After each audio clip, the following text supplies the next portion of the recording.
Hello, mambo vipi? It's me again, Bongo Information Technology. Iko hivi, kama wewe ni mpenzi wa kutumia WhatsApp lakini pia unapata tatizo ama changamoto ambapo ukiwa unaweka status zako zinapungua quality, leo nitakufundisha jinsi gani ambavyo unaweza ukaiseti WhatsApp yako basi isiwe inapunguza quality kwenye status zako. Iko hivi, fungua WhatsApp yako.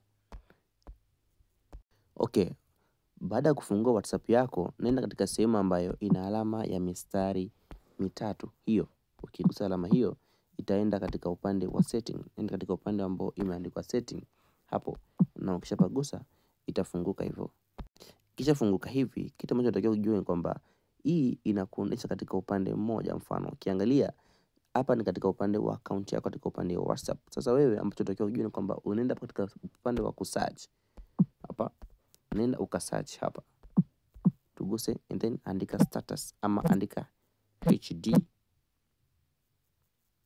Yes, inaitwa auto download quality storage and data. Ukiangalia hapa, hii inaonyesha hivi kwamba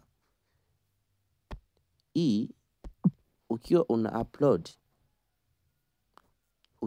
upload iwe ni zile media zozote zile, hii inaonyesha kabisa kwamba kama ukikuta hiki kitu kiko hapa, kiweke hapa. Mfano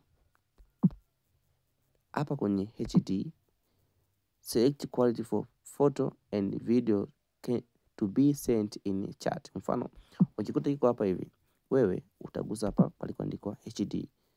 Kwa ina maana hii itatumia muda mrefu sana kutuma, lakini itakuwa iko ina quality. Unatakiwa useti hapo. Kwa ukifanya hivyo basi status zako, video zako ambazo zote utakuwa unazi-upload zitakuwa zinabaki na quality. Lakini andika tena, nenda pale ukasearch status. Kwa hiyo make sure hapa hivi panakuwa pako kwa chini. Yani make sure una seti account yako HD quality inakuwa hapo. Ina maana baada ya hapo utagusa pale kuandikwa save, na ukisha save basi status zako zote zitakuwa zipo katika upande wa nini? Wa HD.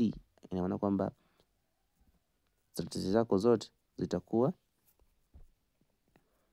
zina ubora. Hapa ni Bongo Information Technology. Usisahau subscribe na kengele. Asante.